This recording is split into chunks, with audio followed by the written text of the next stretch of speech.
Welcome back to our Succession podcast. This week we're talking about the 4th episode of season 4, Honeymoon States.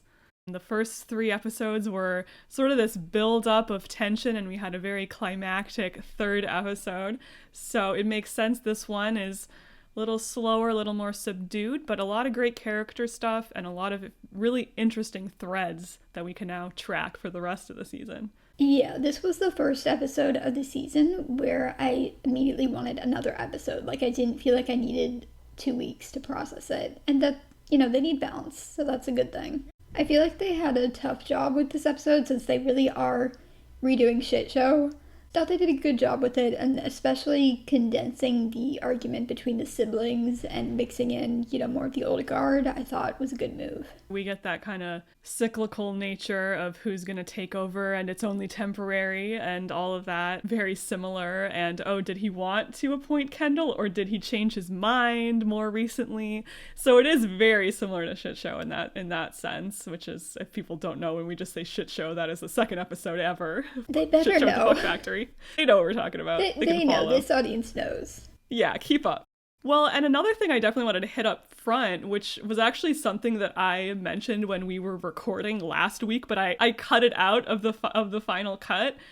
Now I have to bring it up again because it seems to be confirmed at this point, which is that every episode this season is one day all in a row. So far, that's true of the first 4 episodes. Seems like it will be true of the next episode because they're going over to this retreat and they said, you got to be here in the next 24 hours. The travel might be a little fuzzy if they can get to and from Sweden in a day and a half or whatever, but... Or Norway. They're going to be fine. It's a little closer if it's Norway, I guess, so no problem. Oh, you mean the time zone? No, it's just like the country that's a little bit further west than Sweden. Right. That was just a little geography joke for you. At the beginning of this season, they mentioned that the election is 10 days out. So how many episodes are in this season? 10? Is that right? Oh, yikes. Oh, boy. So that's a really interesting idea that we're going to continue at the same pace. If we do only have another week of this timeline in universe, the ending is going to feel very ambiguous. I just can't see an ending where it feels like we have moved on and processed our grief from our dad's death in 6 days, and we have both had a big fight as siblings, but now we're good again. Unless maybe the last episode has some kind of flash forward a few months. Which doesn't feel like Jesse's style to me. Maybe there's one thing that's kind of a filming thing that makes me think that might happen. If you read the Kieran profile in Esquire, I don't want to spoil filming stuff for people, that's but what we do. There's one particular thing that makes me think they might do a little bit of a flash forward for the last scene, but it wouldn't necessarily have to be Not that. necessarily. A lot of threads that we saw here, like Shiv's pregnancy, we're not seeing that baby. The thing is, I actually feel pretty okay with each episode being one day. I still, based on things I said in interviews, I'm not too worried about the ending and the level of ambiguity. I feel like there's going to be some sort of closure. The only thing that made me fuck was Shiv's potential baby. Just the realization that if she carries this pregnancy to term, we're never going to see that baby made me so sad. There's a lot of threads that I'm like, we're not going to wrap this up in the next 6 days here. The baby, the divorce... Maybe they'll sell the company.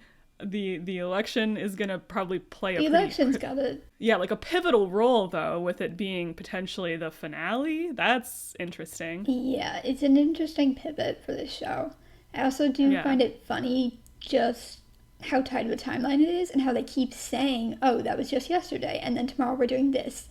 It's like they caught themselves with how ambiguous the first few seasons were and how the timeline doesn't really add up.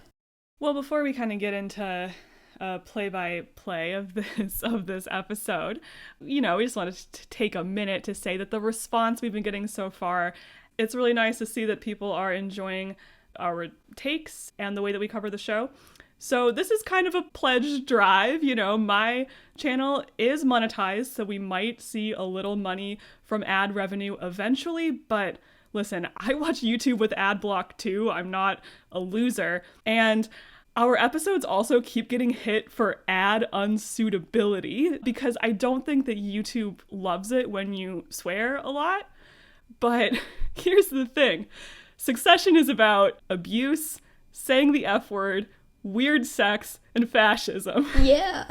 4 of my favorite things, but 4 things that the YouTube algo not particularly fond of. But it would be disingenuous and intellectually dishonest to cover Succession without having frank discussions about all of those things, don't you think? So I'm not going to do anything differently. But if you guys like what we're saying, if you like that, you know, we say things that are so fucking spicy and people can't believe that we're saying them and they're so true. If you feel that way, if you appreciate what we're doing and you want to throw us a couple bucks directly, there are 2 ways that you can do that.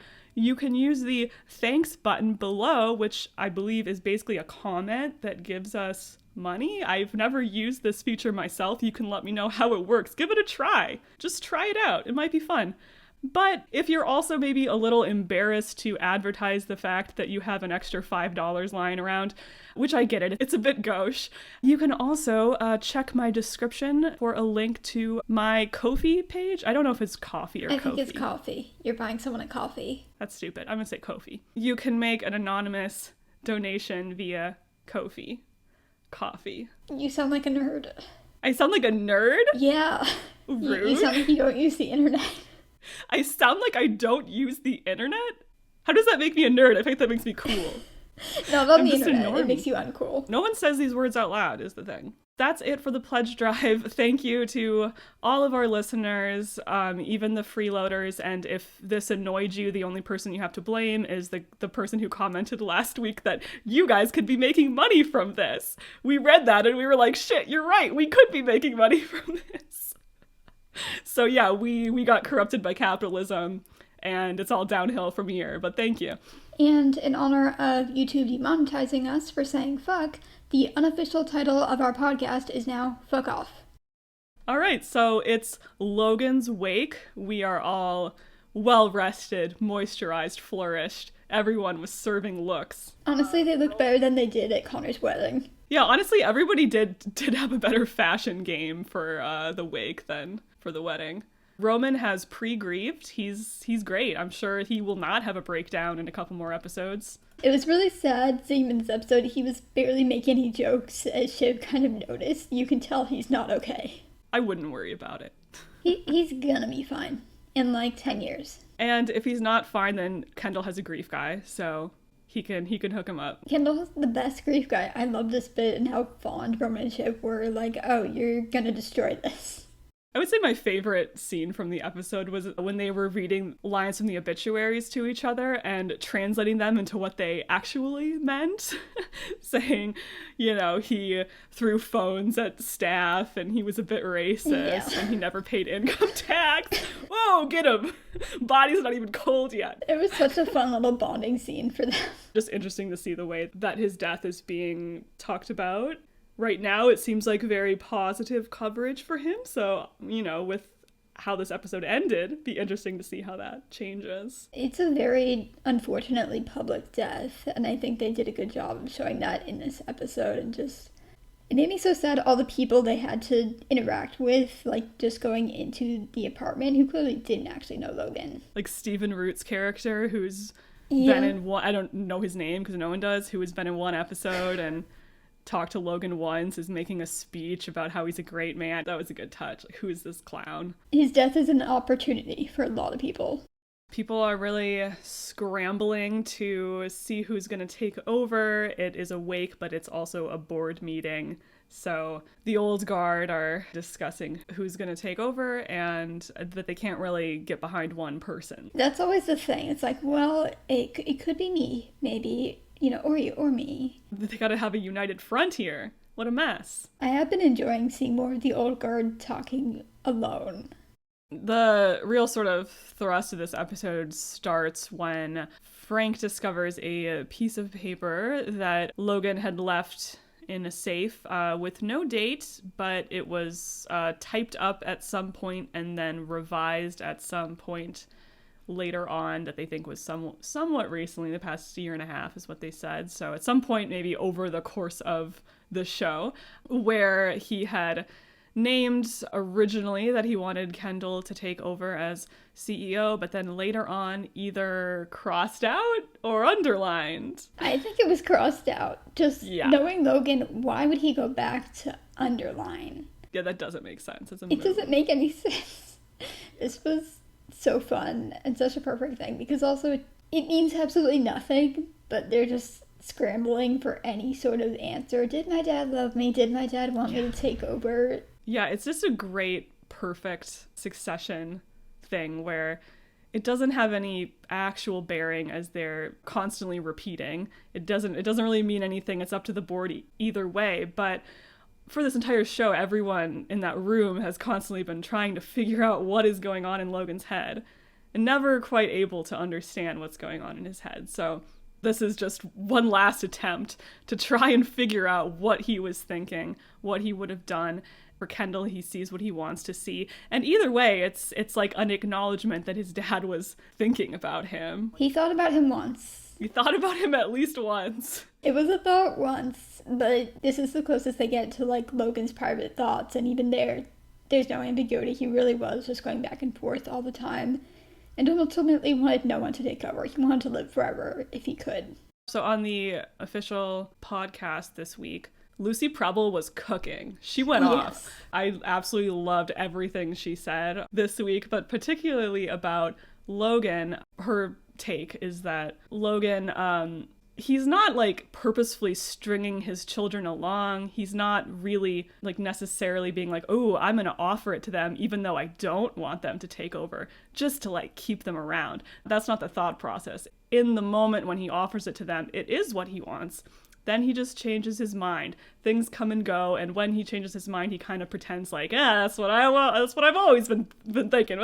Kind of a Shiv thing, how she's like, oh, that was totally a plan, when it was just like an emotional reaction to something. That's what I've been saying and preaching, so thank you, Lucy. I don't have beef with Kara Swisher because that would be stupid, but don't I though? I do a little. I think every fan should. I'm sorry. I don't know who you are. I'm sure you did something in business that's cool and important or whatever, but why are you the host of a Succession podcast? I don't get the vibe that she likes or understands the show. She definitely doesn't understand the show. She's not watching it correctly. You know, we have a podcast that no one has to listen to, but people have chosen to and agree with us. So I think that gives us more clout than Kara Swisher. Fire her and we can take over her job. She seems to be a Logan stan, I think, is the main thing. But she doesn't get Logan. She was like, oh, Logan's so Machiavellian, and Lucy Preble's like, no. No, he's not. He just has a lot of feelings. But yeah, so one of the things that Kara Swisher said was that, oh, you know, he just didn't want to give it to any of his kids because they're all flop losers, not her exact word choice, and then Lucy said... That was the meaning. That was the meaning of it. Lucy said, well, no, I think even if he had the perfect child, he still wouldn't want to give it to them. And yes, that is exactly it. He can have all the problems with his kids as he wants, some of which are justified, some aren't. But he never really, that's why he went back and forth. He did not want to give up control. This is, like, the most important thing in his life. Yeah, we can and have made fun of the kids for days, but they are fine. They're, like, average for, you know, their age in terms of their business skill. They're fine. It's just a lot of people are kind of stupid, so we're all very stupid people. It's fine. He's just an asshole, and like he sees his kids as competition. Like the idea of handing it down to his kids is like, oh no, this kid's more powerful than me, instead of just being a normal person who's like, oh great, I raised this kid well and now they're competent. I'm gonna go, you know, retire. It all just comes back to Kendall saying, you're jealous of your own kids. You are jealous of the life that you've given us, and you resent us because of that. Yeah, nothing more to say. You know, he can't hand it off to them because that would be like losing, and he has to win. He has to win over his own kids. As he said to them at the end of season 3, because I win, and you lose, fucking losers. And he lost. I love that he died in such an embarrassing way. Yeah, that was actually the one thing I kind of regretted that we didn't talk about last week, was just the fact that he died on an airplane toilet, surrounded by his, like, yes men, people that are trying to ingratiate themselves to him, none of his family. Yeah, people who immediately started making phone calls and drafting statements and figuring out, oh, how does this work into my schedule today at this job. When if he had gone to the wedding, he could have died at least surrounded by people who he loves, but he wouldn't be Logan if he had done that. No. I want to ask you, did you immediately know it was Kendall? Because for me, when they found the paper, I was like, I bet it says Kendall. I honestly, at first, had no idea what they were even talking about. I was not getting the idea that this was like a succession planning piece of paper. They were just like, there's a paper, blah, blah, blah. And I was like, all right, no thoughts, head empty. But so the no, show's called Succession, Jenny. I don't know. He also put Greg ? On the piece of paper. Who knows? He was just reminding himself of his name, as Roman said. There's Greg? no way he was thinking of Greg as CEO. Yeah. It was just like, oh, maybe some inheritance to give to Greg or something. Oh, I saw somebody had a good take, which is that maybe he made those amendments like during the first episode of Succession. Cross out Kendall, because fuck Kendall, and then write Greg ? Like, I gotta look into just like double check with my brother, make sure he does indeed have a grandson. I love that take. I thought that scene was a nice little fuck you to the fan theory that Greg is gonna become CEO. They have been being brutal to Greg all season. Kind of love it. I'm not a Greg fan. This is not the podcast for Greg fans. I feel like it's almost too cliche to be a Greg hater, so I don't want to be a full-on Greg hater. I'm just Greg ambivalent. As soon as Kendall sees this paper, he goes corporate shark mode. He's like, he goes fuck full this. Kendall. Full season 1 Kendall. He's like, this is my moment. He says, it sure as fucking shit doesn't say Shiv. That was a jaw drop moment. He wasn't wrong. Okay, come on, though. Fucking Kendall stans. I know I used to be a Kendall stan. That's why I'm rough on Kendall stans now. It's because I understand I'm one of you, but not you're like anymore. You were me when I was a kid. I'm an expat. I've grown up and matured into being a Roman stan and a Shiv stan above a Kendall stan. Shiv above Kendall? This season, yeah, honestly. Well, that was not the question. Shiv above Kendall just in general? Yeah. I feel like each season, okay, so I told you this. I started cutting together just a best of Roman and Shiv compilation video because I'm kind of obsessed with their scenes together. And the two actors have just such fun kind of chemistry as siblings. So I was working on that, and that really made me realize just how many more scenes they got in season 3 compared to 1 and 2. In 1 and 2, Kendall was main character. He's still the main character. Oh, fuck off. I knew we were going to have to get into this at some point. It's becoming way more ensemble. Come on. It has got more ensemble, but if you had to name one as the main character, it would still be Kendall. As Andy Greenwald said on The Watch, I think a good point that he made is, if there was one character you expected to be, in the very final shot of the show, it would be Kendall. Okay, all right, that's a good point. I just don't like, from a writing perspective, the idea that the show is, shifting focus, if that makes sense. I think it has expanded its universe over the course of the series, but I don't like when people say, oh, this was the Shiv season, this is the Roman season. Yeah, I think that's generally not true, but I do think it really has distinctly, expanded its focus and grown the roles of other characters, which has necessarily shrunk the role of Kendall, to be quite honest. Kendall stands. Yeah, Kendall stands are dropping like flies. It's brutal We're out an there for you endangered guys. species. But, I mean, this was a big episode for Kendall, though. He really gets, set off in the worst way here and goes back to wanting what he's always wanted, because, who would he be, really, if he doesn't want this? Yeah, it's just kind of been lying dormant, and then as soon as that paper comes out, it's like, wait, there's a physical piece of evidence saying this should be me. The scene with Frank and Kendall was really good. Frank has always had that father figure role in his life. Yeah, and it kind of gets to the heart of what's going through Kendall's mind here is, did he love me? Trying to get inside his head, not just about who does he want to take over the company, but, how did he feel about me? Yeah, all these questions are all wrapped up in each other. This scene made me very sad. Kendall asking, is it real? Which, of course, is a thing Shiv asked Logan, and a thing they all kind of allude to over the course of the series. Logan is gone, but they're still just asking other people, hey, the same questions they asked Logan. Is this real? Does my dad love me? Does he want me to take over? And, well, as Tom is kind of going around trying to ingratiate himself to everybody, he tells Roman, well, you're the one that he wanted most recently, which I think is a total bullshit thing to say with the full context of what was going on. But I think even though, well, no, I mean, I don't think it's true that he wanted, I mean... He didn't want Roman to take over exactly. That's what you're getting at. Yeah. It doesn't mean like, oh, like, obviously it should be you. Roman kind of instinctually just lashes out against Tom, but it gets to him for sure. I think it drives his like decision later on of pushing his way into this. Yeah, very typical Roman response where someone's like, hey, you should have this. And he's like, no, stop trying to compliment me. Go away. There are a lot of reasons Roman makes sense. I think particularly with his involvement with Matsson, he should be heavily involved in the company at this point if that is still the route they want to go with.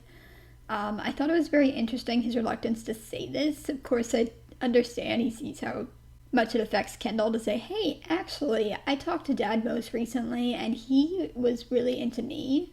That would be a lot, and I found it very interesting that Roman never says exactly when they had this conversation, because of course they all had that horrible karaoke night, and then a few hours later, Roman had a different, better conversation with Logan that ended up being his last conversation with Logan. You know, we don't know if the conversation on the boat, if Logan could hear him at all, but...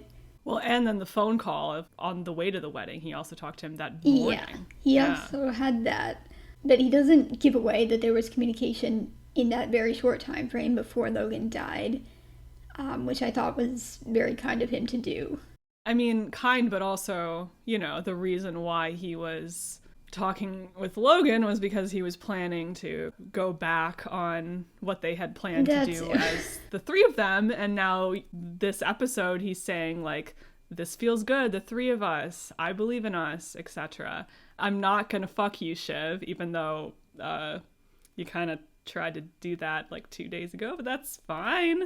So yeah, an interesting thing, I was interested by the fact that none of them asked, well, what exactly do you mean by that? When he said, you know, you guys don't know the full extent to which I've been talking with him. Yeah. The fact that there was no kind of, wait, hold up, what do you mean? Yeah, but he kind of alluded to the fact that he was going to fuck them, just avoiding details. And I think they're distracted. I don't know. I don't think it occurred to them that Roman would have done as much as he actually did. And yeah, Shiv gets cut out pretty decisively here, and I think part of the reason why it hurts as bad as it does is because Roman kind of wheedles his way in. So if it was both Roman and Shiv kind of left out and just going on promises, but yeah, for her to see Roman and Kendall get this named position and her to just be completely cut out, yeah, ouch. Yeah, it was just Kendall saying we need to cut you out, and then when Roman agreed, we got that really great shot of Shiv's face just looking so betrayed, and it really broke my heart. Kendall mentions her lack of experience, which she is less experienced than her brothers, but of course, for men, it's not an obstacle to have a lack of experience. These positions just get handed to you. So they're planning on selling off the company, keeping ATN, merging it with Pierce is what they say they want to do. Which, okay, we'll see how that goes. Yeah, have you even talked this over with Nan Pierce at all? Yeah, was that a legally binding agreement they made when they said we're going to give you 10 bill? It seems so important in the first episode, and it's funny how little everyone cares now. They're like, well, anyway. So yeah, it'll be just interesting to see how that shakes out, if they really are just going to shepherd the sale along, or if there's going to be some attempt to, well, let's keep it, let's like split things up so we can all get our own little piece of pie here. Roman gets ATN, Shiv gets Pierce. I don't know, like there are a lot of different ways this could play out. Yeah, that'd be kind of cute of them. Yeah, that feels too cute, which is why it's probably not going to work, is that, oh, we're all just divvy it up. But that is kind of how they're talking right now. Yeah, this can work. It's going to be equal. It's going to be super equal. Oh, I'm sure. You guys are always so good at sharing. It was really interesting the way they kept referring to what had happened just the day before, and the two brothers swore on yesterday that they would not betray Shiv. There has been a permanent shift in their dynamic, as Jesse mentioned, and I feel like we could really feel that here. This was a very different conversation from the one they had in Shit Show, and they're all being a lot kinder to each other, even if ultimately they were being sexist and cut Shiv out. It was an improvement. They were doing a little better until Kendall just goes and straight up betrays Roman at the end. Which I loved, to be honest. I love betrayal and drama, so I was like, yes! It was good drama. Watching him zoom in on his phone on the letter was very funny. Yeah, Kendall. I understand the move. It's, partly out of anger for sure, and I think also, weirdly, he feels a need to prove that he's worthy of this position by doing, the shitty thing that his dad would do here. Yeah, by being a killer. Yeah. Maybe the one weak point of the episode was just how the Hugo blackmail situation came about. Did not totally track for me. Just, it didn't really make sense why Hugo went to Kendall and Kendall alone to deliver him blackmail fodder on a silver platter. But with where that ended up in the episode, I mean, it was just like connective tissue for where we were going. So I can't quibble too much, but didn't totally make sense to me. It was a very stupid move. On the day they're deciding who should be CEO, and Kendall is obviously a possibility. I don't think it bothered me as much, but it was not the strongest point of the episode for sure. And with how important it kind of ended up being, I think yeah, you want it to feel stronger. So Kendall says, I want to do the deal and get out, which struck so much fear into my body. The fact that he says that, obviously he's not going to just get out, especially if he's saying that. And yeah. I mean, with interim CEOs in general, it's usually not interim. It's, well, while we get all the paperwork through and get this past the board, this is the interim, quote-unquote, CEO. There might be some weirdness going on with Matsson. If he decides to back out for any reason, then what happens with, after that? I don't know anything that's going to happen, but I don't want any of the kids to be CEO. As an endpoint, I think it doesn't really make sense that one of them is like the new Logan. It just makes me sad, the thought. They should all just destroy each other and themselves. Well, don't you think that's kind of where it's going? No, I think it's going to be like a mixed ending, totally. I don't think they're going to total destruction. Yeah, well, there's the quote that Jeremy Strong has been saying about what's the fucking Shakespeare English major, help me out, the Shakespeare thing where Richard III, he keeps mentioning. Yeah, where he gets what he wants, but it's this like you had to destroy yourself to get to that point, and Jeremy Strong keeps bringing that up. That makes a lot more sense now that we're getting Kendall CEO. Yeah, that's troubling. I think the kind of retracted timeline of the season makes me a little more worried about just where we're gonna go. But I know that Jesse has said, bittersweet ending, a not total downer ending. And there are some things that I have heard about the final scene, again, in the Kieran Culkin profile in Esquire that you can read, that you should read, because it's awesome. Everyone should read it. Everyone should read it. They talk a little bit about the last day of shooting. So I don't think it's going to be completely crushing, but I'm a little worried. I'm not going to lie. I think we swapped, and you're more anxious about the ending than I am. Yeah, I'm a little more anxious now. The other major development here, Shiv is, of course, pregnant and quite far along, a few months along. This was surprising. I definitely didn't suspect this, but it makes sense with what we saw at the end of season 3. And I like the way it's being positioned here with her in the middle of this divorce that she's kind of been pushing for. She hasn't been at all trying to get Tom to stay with her. Yeah. And just keeping this secret from everyone. And also totally, to me, recontextualize when she said, no, not now, when Logan was dying. Not now. And then later talking about how if they hadn't made him, go to Sweden, which they didn't make him do anything, but all right. If they hadn't made him go to Sweden, then he might have lived another 20 years because he was so healthy and it was the airplane that killed him.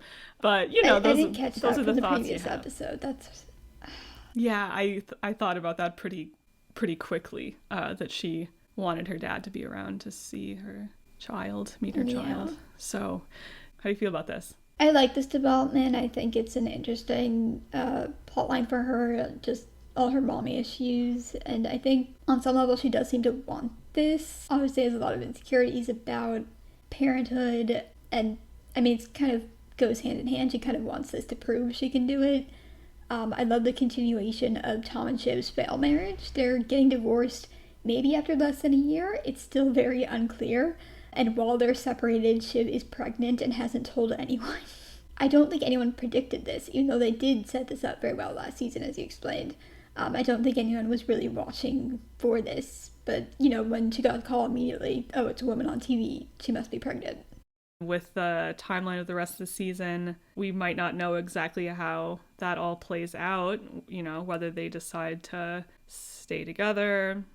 Yeah, and Tom, there's a really interesting scene that can kind of be read in two ways. He's going around trying to ingratiate himself with Kendall, with Roman, then he has this conversation with Shiv that is sincere in a way, but I think everything is often a mix of, well, I'm saying this because I care about you, but also there's maybe an angle here when he tells this story about when they were first seeing each other and the first time they had sex, and it did sound kind of romantic. I was writing you letters and I flew out to France, and he said that he kept saying, do you like this? And you said eventually, I like it all. Woo! Yeah. They cooked. We get That's a crazy line. So little backstory on this show, and each, little gem is worth so much. The fact that Shiv was liking everything he was doing, but just kept ignoring him and took so long to, show the vulnerability and admit that she liked what he was doing, that really tracks. And the scene made me so sad. To me, this line is almost a little dark. I like it all. There's like a little bit of a weird darkness in that to me. I don't know how to explain it, but especially maybe with her reaction. And we know she was in a bad place emotionally, and Tom even references that in this scene.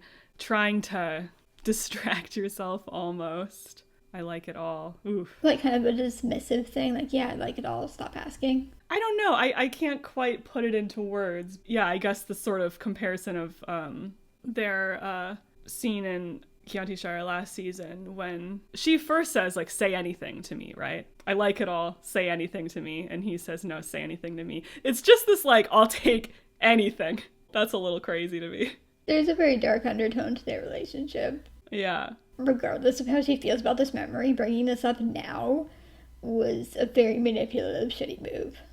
I think I agree with that. I mean, he's trying to remind her of whatever it was that she saw in him at that point when she was so vulnerable and she needed this from him in a way. She brought that up at their wedding in season 1. I was such a mess when we met, and I need you, and you're my rock. And things between them have really changed now, in a way. She's maybe not as much of a mess emotionally, at least not outwardly or admittedly. And I think she definitely doesn't look to Tom to be her rock as much at this point. I mean, there's a little bit of that, maybe wanting to go back to that.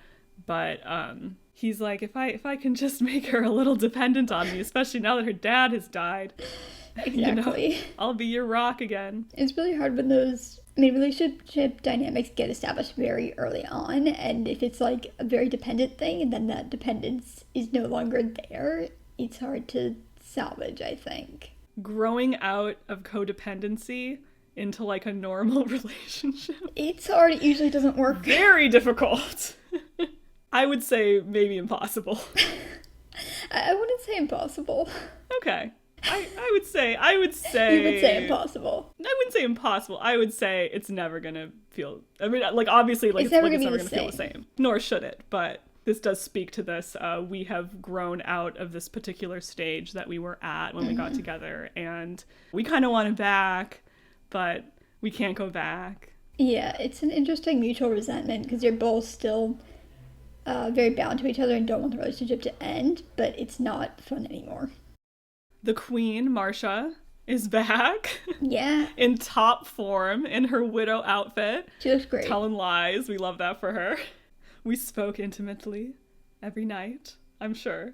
I'm sure it's selling the house right off the bat. I'm so happy for Connor. He continues to just, every week, he's just cooking and serve. I keep saying cooking. I'm really on a, I gotta stop saying that. I'm happy that Connor got it because I feel like if the other siblings got it, it would have all this emotional weight for them that wouldn't really be good. But Connor can just enjoy, the townhouse by the Met. They had been living in a hotel this entire time. Is that true? When they were in New York? Because that was where they initially were living in season 2, and then we never really got any follow-up on if they had an actual place in New York.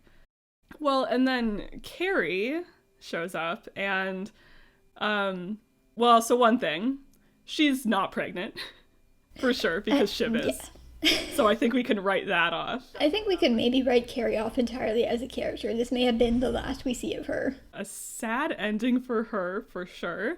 It seemed like at the end of season 3 there was that brief interaction between Marcia and Kerry where things seemed weirdly cordial between them. Yeah. No more. I think, Marcia was getting her money, and now her husband is dead, and she doesn't want, the mistress around, even though Logan is absolutely the person to blame in this situation. More so than Kerry, obviously. Well, the way that Roman helped Kerry and really kind of defended her here was really sweet and kind of like shockingly sweet to me because look, I'm a Roman stan, but I have no delusions about him being like a good guy. So I was like, whoa, that was just really not something that I totally expect from Roman, just that level of like genuine, like I'm gonna try and help you here. Roman is the white boy of the week, I would say. Like that was very nice to see. And white boy of the week. I loved at the beginning of the scene too how he asked for her number, but his heart's clearly not in it. It's just kind of like performative assholery, and he's actually being very sweet. What do you mean by performative assholery? Like well, he's trying to ask her out? I feel like he was kind of asking for her number in like a joking way. Roman actually sexually harasses people, but here it felt like it wasn't that. He asked a couple times, do I have your private number? Can I get that? And I think it's like maybe to intend to follow up with her in some way, sure. But I'm not gonna write off clear connotations of that, of like asking her out, because I don't think this is going anywhere, to be clear. But what do we know about Roman is he likes women that his dad likes. Tabitha. First thing he said when he saw Tabitha, my dad would go nuts, and he pursued her. So there is an interesting kind of displacement going on here. That was definitely it. And he wasn't committed to it, I guess, is the thing that made me a bit softer on him in this scene. Like, he asks, but ultimately he does just let her go. And he also defends her to Marcia after she's already gone, which I thought was great. And is clearly, like, shaken by this a little bit. I mean, after she's gone, when it's not really a performance for anyone, he seems just a little rattled by how cruel that was. He's really grieving. Apparently it makes Roman a nice person. Doing good stuff to him. We get a lovely little scene between Kendall and Stewy. Brief bonding moment, but I really liked it. I thought the way that Stewy tries to make a joke and Kendall laughs but then starts to cry and bring it in for a hug. Very tender. Yeah, I like the way Kendall's not even really looking at Stewy when the scene starts. I mean, he's making eye contact with other people. I think he just still carries some shame about, the things he's done to Stewy. And there's a huge shift when Stewy, jokes with him, gives him a hug, and then Kendall's like, okay, so listen, I need your help. For real this time. It's for real. The reference to, of course, last time I went with you, my pubes got singed. Normal bro things to say. The idea that he still doesn't know exactly why Kendall pulled out, and Kendall he does allude to it here. He says there's no card that my dad wouldn't have played. So that's interesting. They also lingered for a long time on Stewy's face as Kendall was talking about this. I will say, I like your theory that Stewy figured it out about the waiter. I buy it significantly more after this episode and just that long look. Hell yeah! I won! You won! It was just so like, dude, I know, and you're never gonna actually say it, are you? I don't care you killed someone, just tell me. We're just bros. Stop being weird. Yeah, just stop making such a big deal out of the fact that you killed someone. Stop being a weird dramatic freak. Stop and being just so tell emo. me that you killed someone in a drug-fueled haze. Who hasn't done that? I've done that. That was me being Stewy, not me being Jenny. Yeah, exactly. I've never killed anyone. Stewy was really great in this scene. I also appreciated how he kind of took a second to say, hey, your dad died yesterday. You sure you want to jump back in? You don't want to kind of take a beat? And, you know, he gives it pretty quickly, but I don't think there's anything he could say at this point to really dissuade Kendall, and he knows that, and so Stewy's gonna get the best deal for himself, which is valid. So Arian Moayed was interviewed on the Prestige TV podcast, and one of the things he brought up here was that this scene was a little longer and had some things cut. So apparently there was originally a line where he said something about how I saw what your dad did when you were a kid. I was there, and woo, ouch, man. We need the deleted scenes, extended scenes. We need them. We deserve them. And just seeing interactions between, like, Stewy and the other siblings is nice, because I just like to think about the fact that he's been around the family for so long that he also knows Shiv and Roman pretty well. So seeing him give Shiv a little hug and, you know, helping her later when she falls was nice. The unspoken history is really nice to see, and I think not something we always get. In season 3, they were a little light on the whole, oh, Stewy's known all of them their entire lives, basically. Another thing that was evidently cut from the episode was Mencken. I can't tell if they actually filmed something, because in one of the trailers there was a scene where Connor and Mencken were chatting. Maybe that's yet to come. Going into this episode, I was not expecting Mencken. Then they had the Secret Service dogs, and I was like, oh, hell yeah, here we go. And then he didn't show up, and I was like, god damn it, they baited me. I was excited to see Mencken. I'm so fucking excited to see Mencken. But you know this. A few days ago, Jenny was like, so I just watched Angels in America, as I've been meaning to do for years. And I was like, cool. And you're like, it was really good. I was like, great. And then today, Jenny was messaging me, and she was like, oh, so you know how Justin Kirk stars in Angels in America? I was trying to be subtle, as if, okay, there's like a few reasons why I watched it. One of them was, yes, that Justin Kirk has a leading role. Yes, who plays Mencken. Has a leading role in the Angels in America HBO miniseries that from like 20 years ago, so when he's pretty young. Yeah, he was good in that. But I've also been pre-gaming the eventual Mencken appearance by I don't know how to say this delicately. I've just been like diving into the academic texts about homoerotic fascism, which exist. Which is in the text. Even like straight podcasters have caught on to this. Also on the Angels in America front, I've been really digging into Roy Cohn just as a historical figure. I mean, I say historical figure, he died in 1986, but I wasn't alive at that point, so historical figure. We weren't alive, so he's a historical figure on this podcast. Sorry to anyone who's like a real adult and is like, these fucking kids. But yeah, so I'm really prepared for Mencken's appearance. I'm going to have like sources cited.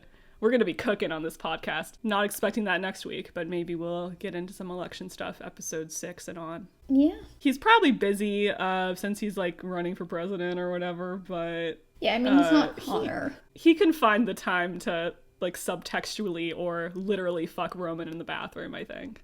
In fanfiction, he definitely will. In fanfiction, he has. Again, please donate. We are not going to get monetized. Well, let's do our segments. What is your burn of the week? That's not a good retort. Don't fucking laugh at that. So, my burn of the week was, no one ever suggested that he would, fuck a child. Yeah, he wouldn't even hug his grandkids. Yes, that was so good.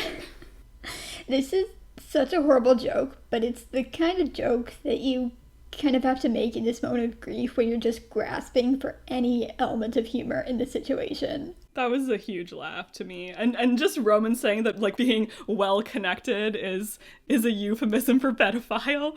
Very funny. It was great. The kids were cooking, as he keeps saying in that scene.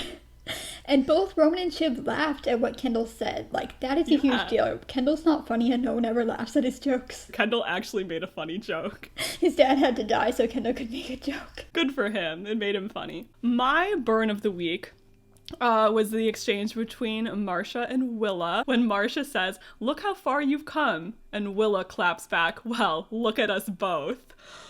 Woo!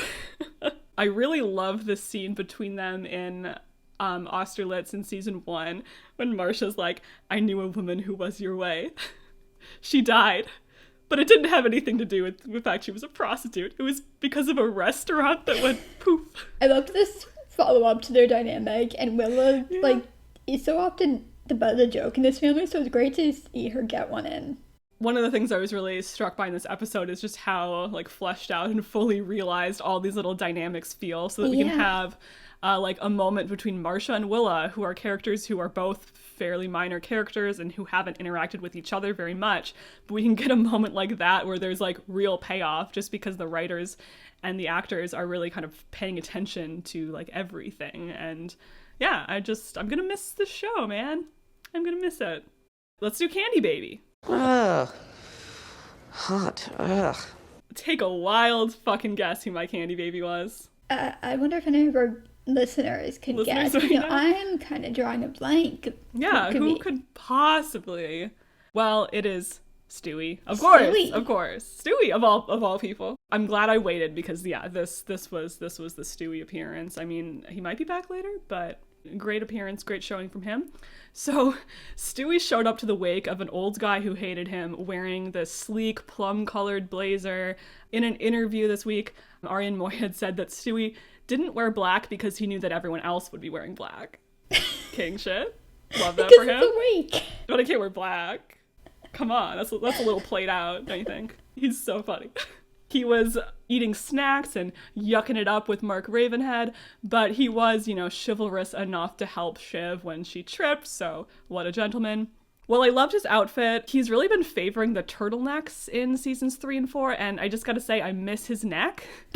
I hope he shows some skin soon. I miss his ankles, and I miss his neck.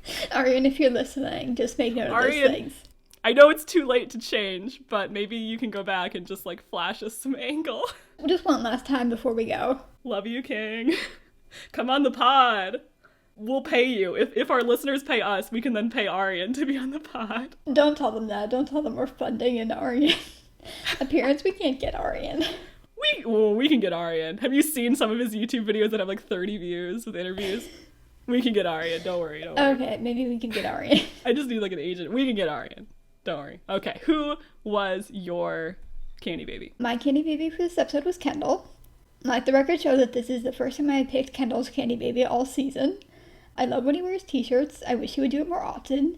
And he was just looking very good in this episode. Like Frank points out, he looks well, he's been sober, and he's acting morally very questionable in this episode, but he was being very competent and just on fire, I would say. I personally really liked the moment at the end where he brings back the strap-on comment that Hugo made over the phone to his daughter, revealing that he was listening to that phone call, even though at that point he had no reason to listen in on that phone call. I thought that was hot. That was pretty hot. Yeah, he was blasting his nips this episode. He's my Candy Baby, but you're the one who's going first. Sorry, I have to compete. I'm gonna say something more insane just to top it. But yeah, nipples protruding through that polo shirt, big time. Anyway, oh, shake it off. Okay, let's do best line. Words are just, nothing.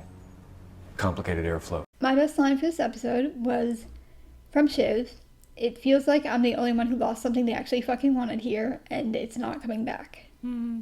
So on the official pod, Sarah Snook was featured this week, and she called this kind of a selfish moment, which, she's not wrong, but I did really feel for Shiv here. She's, in this episode at last, very much reverting to a childlike state, specifically a youngest child state, where she's like, I'm the baby, I am the only one who likes dad, and I am suffering the most here, which is a totally valid grief response, to be clear. It's a very real response from her.